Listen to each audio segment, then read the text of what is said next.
Hi, this is Nix, and you're watching Flowminds. This is our tech series where real estate meets technology. Today we are joined by Tom Brickman from Dallas, Texas, co-founder of House Money Media and the founder of the Frugal Game. Welcome, Tom, and pleasure to have you here.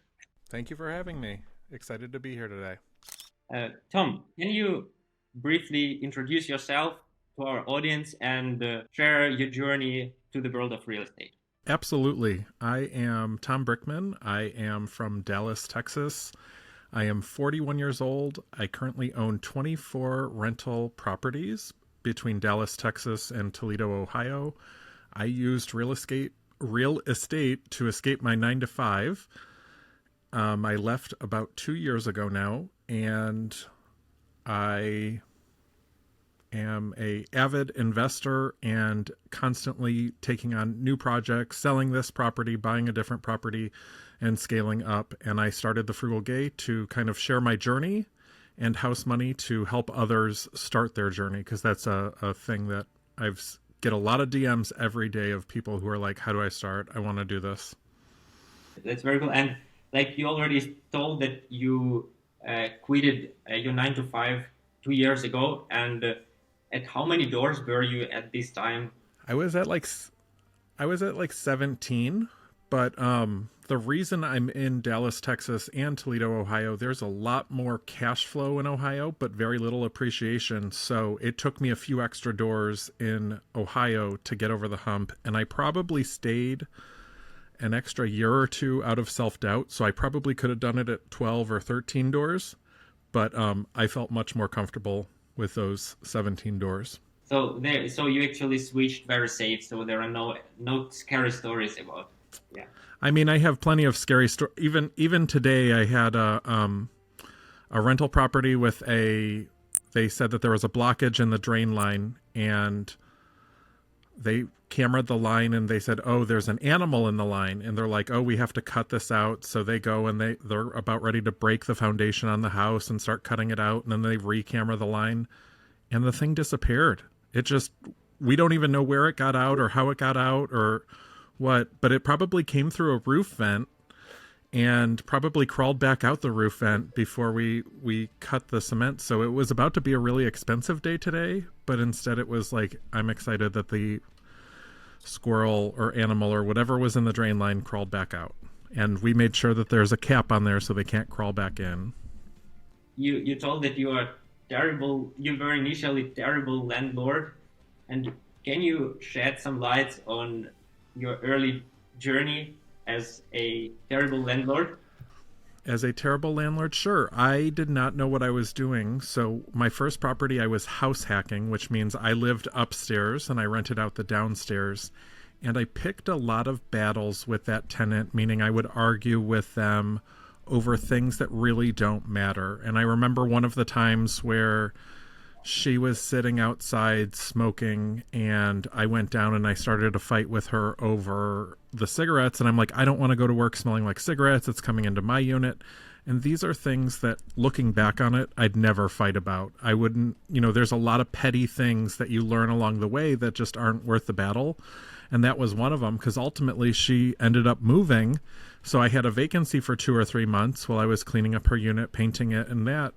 And I lost money because I was petty and didn't know at the beginning how to properly manage or treat it like a business, as opposed to, I wanted to get along with this tenant or not. So that was early on. And then the other way that I would say I was a terrible landlord is, at the beginning I wanted it to look shiny and pretty. So I would put in flashy new IKEA fixtures and finishes, and those aren't necessarily the best for investment properties because they don't last that long. So I put in some stuff into my properties that had to quickly be replaced because it just was not a good fit. And I learned that was a trial and error where I learned from my mistakes, and I didn't put it in the next one. Like I took a short course about this real estate stuff, and yeah, they've been talking about like you have to find some trade off between not expensive thing but some kind of long lasting thing. Yeah. But Yes, totally durable. Like now when I pick flooring, you never go for the flashy, exciting stuff. You go for the durable floors that are going to last you through a couple of turns for the tenants for sure. you're a co-founder of Host Money Media, and what inspired you to co-found this company, and what is the mission behind it? The mission is to help launch first generational real estate investors and help them kind of change their trajectory. We want to share, all three of us have left our 9 to 5s, and we wanted to share our journey. And the reason we did this is because this is a number one DM that we get almost every day is how do we do it? How do we get started? My market's too expensive. What about this? And instead of just and I still respond to DMs, but we kind of pulled it all together and we're like, hey, we want to help these people that keep DMing us and we want to offer them something. So we have a podcast called House Money Media that comes out once a week. We have a newsletter that comes out once a week. We offer courses that are available on our website. We also have a Discord community. So we kind of brought everything together that everyone kept DMing us about, and that's what we have rolled into House Money Media. So you basically also a coach, like you invest in real estate and you became coach in this niche. Yeah, that's great. That's For sure, and then also helping others buy their, look at what they're buying, and there are a lot of deals out there, and sometimes people will get emotional about a house and try and buy something that just doesn't make sense, and they'll overpay for it, and they're not looking at it as an investment versus they're looking at it as a house that they're in love with and they want to own. And I see people overpaying for properties because they're emotional and they love the school district or the color of the house or that. And that's another thing that we kind of share is you can't get emotional about it. And even after 19 years of doing it, there's times where I'm still upset that I lost a property or I got outbid on something, and that's really important so people don't get frustrated and run away from it the first time you get a no, because that happens a lot. okay. So you mentioned that you help people to quit 9 to 5, and for example, let's assume I'm a noob, complete noob in real estate, which I am actually, and I really hate my 9 to 5 and I want to quit. So what should be my first steps, and how should I get started? So we need to rewind and go back and see, are you carrying a lot of debt? What's going to get you out of there the quickest? So that's usually when I start with someone, I say, if we're going to buy real estate and you're going to go that route, then we need to ditch some of this debt so we can get you into a property. And if, as a newbie, if we have already tackled you're not carrying debt, then we're going to go to the next thing. And I'm going to encourage you to house hack, which is buy a property that's either a 2-family or buy a 2-bedroom condo or buy a 2-bedroom flat and rent out one of the rooms and you live in the other room. So, okay, now you have your own property and it's producing X amount of money each month. And then how do we make that property turn into a second property or a third property and kind of grow your portfolio? And then typically, it depends on your market and your cash flow, but you can go anywhere from, I know people that have hit financial independence with 5 properties, and I know people that have hit financial independence with 25 properties because they're in a very appreciating market, so it takes a few more. But I would encourage you to, 1, tackle the debt, and then 2, look at your living situation. Are you currently paying rent? And then if the answer is yes, then we want a house hack so you're not paying anything except for a property that you own every month, and hopefully generating income from that property with either a roommate or it's a multifamily property that you own. So that would be the first thing that I would look at. Yeah, that's cool. And how much in average does it take, like while working on your 9 to 5 to switch to financial independence? It really depends on market, because you can get a fantastic house in like a value market like Toledo, Ohio for $25,000 to $50,000. If you are in a highly appreciative market like Dallas, Texas, it's going to take a $50,000 down payment to get you into a halfway decent house. So it takes a while to save those up, which is also something that I share. Right behind me, I have my eBay merchandise. I sell on eBay, and I did a lot of eBay and reselling to get my down payments for my properties to buy over the years. So that's another thing. So if you say, okay, yeah, I want to start, I have a lot of debt, and you're already working a job that you don't like, I'm going to say, okay, how else can we generate income to get you that down payment or to get you that first property? And I typically go with a side hustle, and I go with a side hustle just because that's what I did over the years. So let's move a little bit to macro side. And I have figured out 4 points. And if you have like a little bit more points that are in pain, we can address that. And we go Okay. one by one. So the first is the real estate market is actually dealing with this low inventory currently. So there are not many houses. This is on the market, and while it's growing, and it's still not at the pre-2020 level. So how does low inventory actually affect both buyer and sellers in this current market? So it affects buyers because there's a lack of inventory for them to buy, and therefore the price gets driven up because they're more competitive when a property does come on the market that they want. And sellers typically can sell a little bit higher even with the higher interest rates, but I've seen in both markets it slow down a little bit because of the higher interest rates. Because if we went back to 2021, when we were in the 3 or 4% interest rates at the time, the inventory was just selling as quick as they could put it up for way over asking because it was so competitive. So I would say that there's less people in the market now, also because of the low inventory from a buyer and a seller standpoint, because the sellers don't want to sell because they're in a 3% mortgage right now. So they're holding on to their properties a little bit longer because they also don't have another property in the pipeline for them to buy. Yes, so building on this, so my next question is on this mortgage rate. So currently the average 30-year fixed mortgage rate is I think above 7%. On Mm-hmm. 21st, I checked it was 7.19%, but today I think it's even higher. It's like what 2, 3, I think, if I checked correctly.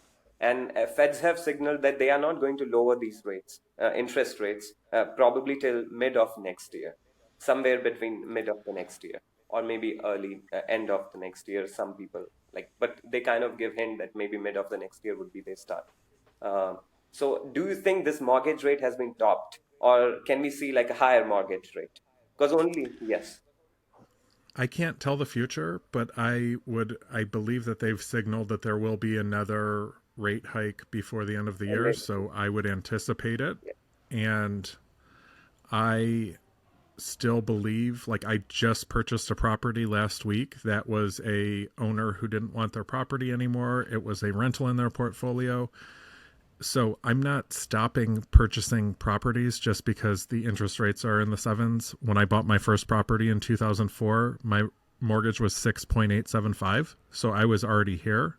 Um, and I think that, waiting it out for the rates to drop is a mistake. If I can get a property that I want to control at the right price, I'm still going to take it at the higher rate as long as the numbers make sense, and then I'm going to refinance when and if the rates do Go fall down. back down. Yes, yes, but there is another element in this aspects, and this is like potential recession, which a lot of people were anticipating probably hit after the job market start fumbling a little bit last year.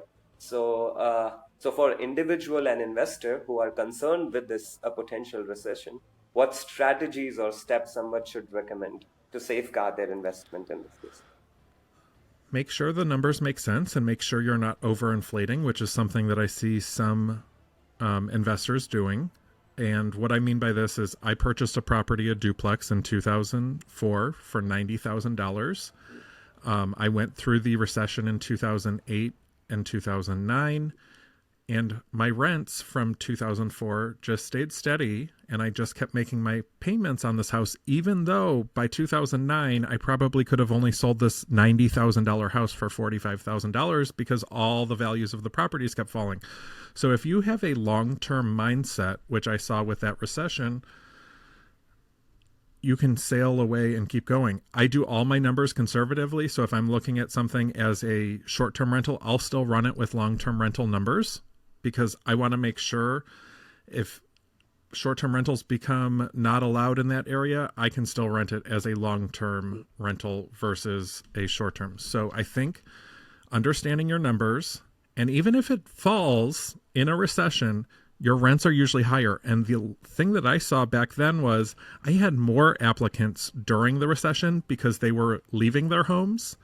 So I don't overinflate. I usually stay a little bit below market on my rents, which keeps me super competitive and usually keeps me with long-term tenants. And I can sail right through a recession as long as I don't overpay for a property or run my numbers so high that I can't make it make sense anymore. And that's where a lot of people are not as conservative. And if they're doing it as a short term, they're going to run it on short term rental numbers. But that sometimes can, properties change, neighborhoods change, and that needs to be factored in. Yes, so I will. This is the fourth point regarding the rents, because you are the landlord. But before, I would like to a little bit get so generally, if the yield curve inverts all the time, we have seen recession. And is real estate, like, at what point of time, because generally if the rate goes up, intuition is that the price should fall, which haven't done yet due to a low market inventory. So at what point of time you can see this like going down? Because there's only minor correction I can see in the charts. Yeah, I don't know that we will. There's some super overinflated markets that have seen shifts, like Austin or Arizona. However, I don't know that we're going to see that, and that's a DM that I get constantly about when are we going to get back to these 2013 numbers, and I don't know that we're going to. And I'm not going to, it'd be great and I'll buy more if we do see those, but I'm not going to sit on the sidelines if I don't see those. And that's really, I can't tell where it's going. I can only tell where it's at right now. And I'm buying conservatively enough that if we do see these numbers start to fluctuate, I'll buy more, or I'll sell off a property if it doesn't make sense, which I did also sell a property earlier this year when the numbers didn't make sense. But I don't know if we'll see that again. Okay, cool. So the final point is the rent prices, and many reasons have these witnesses significant surge in rent prices. I have looked at the charts and it looks outrageous. Some of these charts in some areas looks outrageous. So it actually creates a challenge for renters. So what factors are contributing to this steep rise in rents, and how it is actually impacting the overall real estate market affordability for individuals?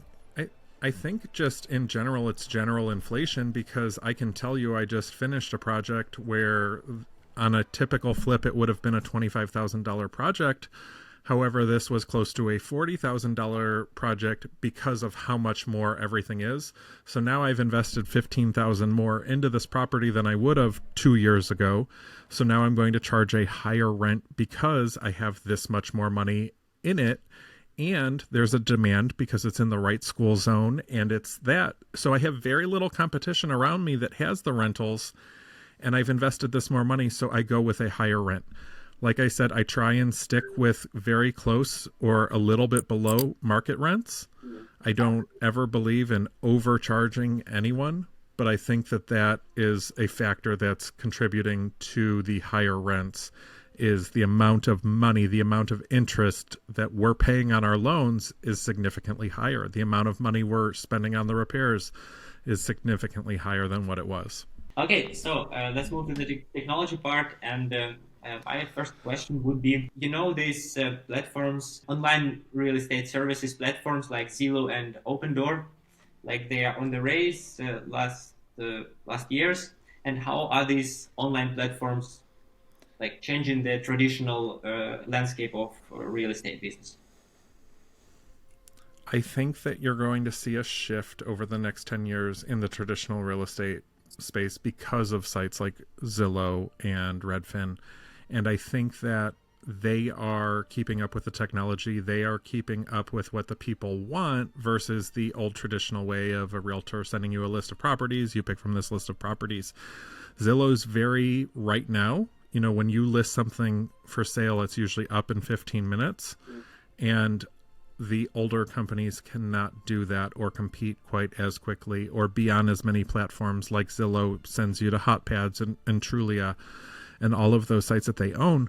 So I think that they are where people are going, and I think that it's going to cause a ripple effect of change in the real estate landscape.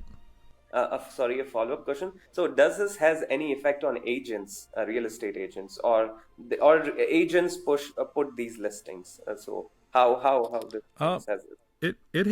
it has both agents, and I mean they have a lot of like instant, you can list your property for X amount of dollars and it'll be on all these sites. So I think that you're going to see a shift even with the agents and how they do showings and if they're going to continue to be around, or commission rates.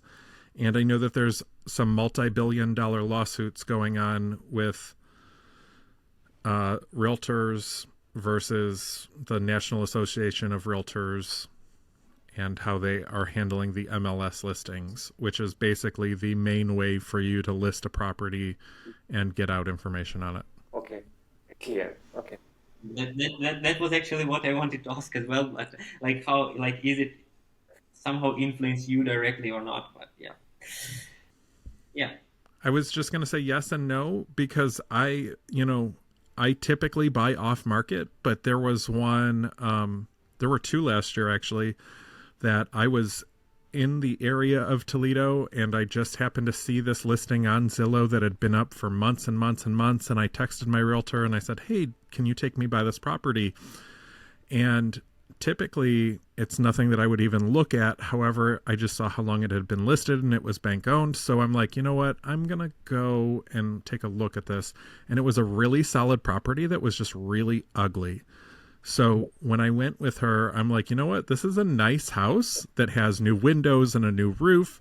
It's just really ugly. Let's try this out. So had I not had that accessible listing at the tip of my fingers, I probably would have never bought that property, but it's a great property. And when I put it up for rent, after I had done the renovations and fixed it, I had 100 people come through in my two showings. So it was obviously in the right spot. It was just ugly. And had I not had that tool like Zillow, which Zillow I use a lot, Redfin, I probably wouldn't have that in my portfolio right now. Yeah, I actually found my apartment in Vienna using this kind of app. Yeah, okay. Let's now move to the interesting topic of AI. It's in trend right now, and could you like name some like what are the big essential manual tasks that can be like automated in real estate? Like what? So some things that like lease creation, lease reminders, some automation with how you communicate with your tenants, or reminders to go out and change a filter, or reminders sent to vendors like, hey, I need to schedule my yearly furnace. So I think that those would be different types. There's also like, I'm trying to think of what else. So that would be an automation that I would say I could see coming out of AI from this. Conservate. So I self-manage. I do not have management in place on my Dallas properties, which is 8 properties. So I'm the one who's usually sending out the reminders if you want to sign a lease, if you want to do a new renewal. And there is a lot of manual work on my end, from sending them a lease, sending them a revision if they need a revision, that I think could be worked into AI. I think that that could be something on that front. Other AI things would be recommendations. Hey, what about if you had given them all the information on the house when you purchased it, and it's a reminder, hey, your furnace is 10 years old now. You need to replace it. This is what I'd recommend. This is the price. So I think that there's that type of like almost ability for recommendations that would save the owner of the real estate time by doing that. And you mentioned these recommendations.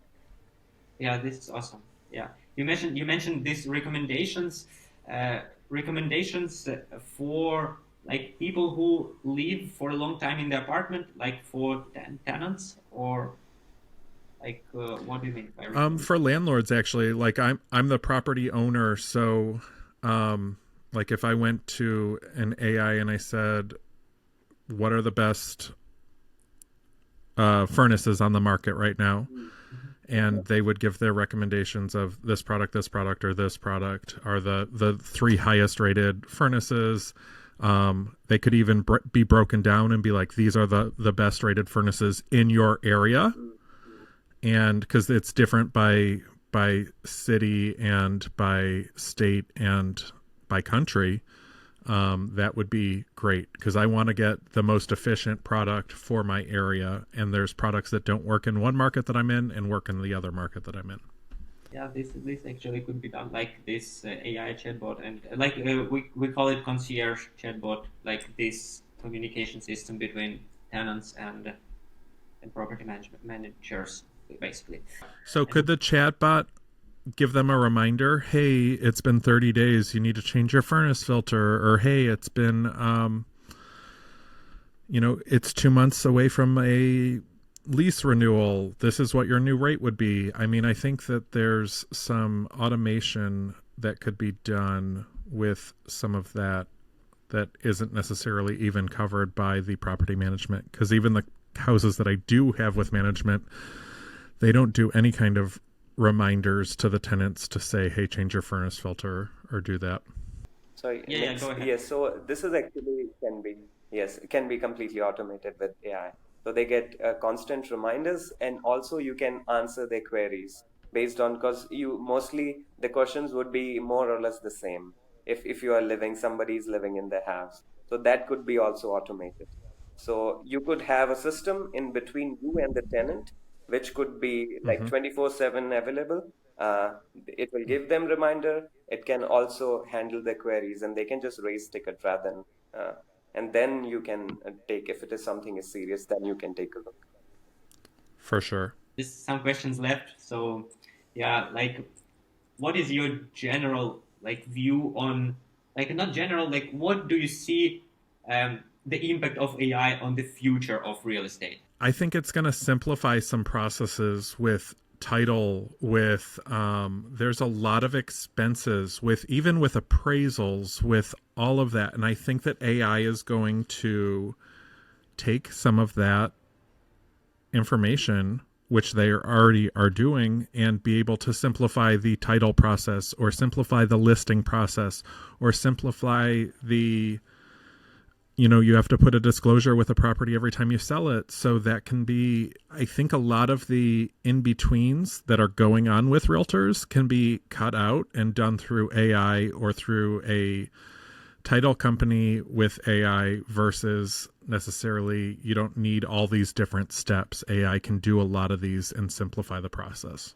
Yes, sorry, there is some delay, so I always listen a little bit later, and by the time you already apologies for the delay. So one question I'll do from the macro trends to the future outlook. So let's go from the technology to a little bit future outlook before we do rapid fire round with like a couple of questions.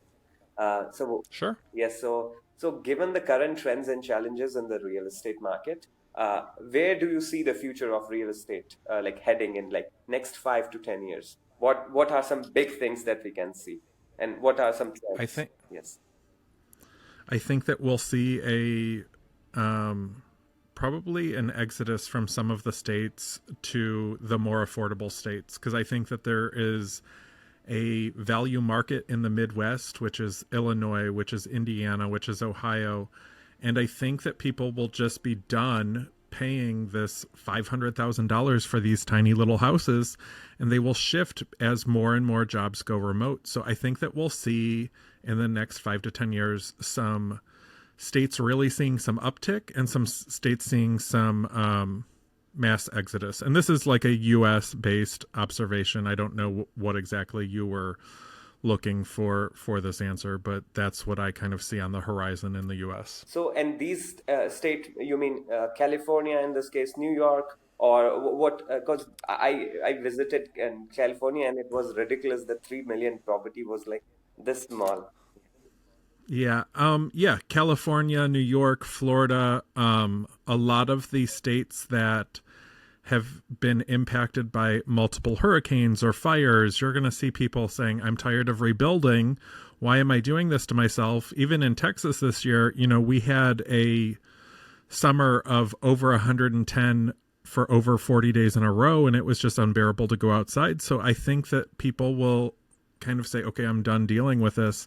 And you'll see some communities shift out of the unbearable heat or the areas that are constantly having the flooding or the areas that are constantly having the fires and shift to a value area as the markets change and as the years go on. Because I know for myself personally, I don't know, there is working remotely, there is no reason for me to stay in a area that's constantly prone to fires or earthquakes or so on. So I can see that shift coming in the pipeline in the next 10 years. And regarding the government like policies, so how crucial is this government policy to this growth of real estate in a particular area? Is the pattern is there or no? I think the government policy is there. I'm on this one, it's very state specific. Certain states allow certain things. And you can, for instance, if I have to do an eviction in Texas or Ohio, it usually takes me 6 or 7 weeks, where some of the states it can take you 6 or 7 months. Oh, And I would say this is on the state level government side, but it takes longer to do an eviction. And then typically when someone is faced with that, where they're unable to evict someone for 6 or 7 months and they still have to make their house payments, it puts them in a bad situation. So I think on that side, the government policies in place for landlords in these certain states will affect who wants to invest in that state or not. okay, cool. That's all from my side. We now go to the rapid fire round, which is Yeah, so Okay. explain. the rapid fire round, you have to answer with one word or just very simple sentence. Okay. So Okay. first one is a book or resource that has significantly influenced your perspective on the real estate market. So it would be The 4-Hour Work Week by Tim Ferriss. The most underrated city for real estate investment right now. I'm going a specific city. I can't narrow it down, but I would say the Midwest. I think that Illinois and Indiana and Ohio have a lot of great value and a lot of bang for your buck. So I would choose those 3 states. One technology tool you believe every real estate investor should use. A tool like a DocuSign, because I don't like when I have the old-fashioned realtors that need me to go up and sign a piece of paper. So I think that DocuSign is, or something along that line, is necessary for all real estate. Cool. And the last one, a trend in real estate that you are most excited about. I'm going to have to say Coaching. ADUs. I'm excited about ADUs, and I'm excited about the cities being open to people being allowed to build a secondary property on your land that you already own, which a lot of cities, these are going to the up for votes and into the city councils. So ADUs are a great change that weren't here 10 years ago, 20 years ago, but are now being readily accepted.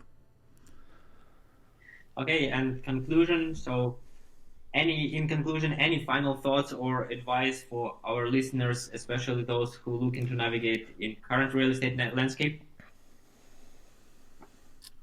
Yeah, don't get frustrated the first time you get a no, because I get a ton of no's, and I've gotten a lot of no's over the years.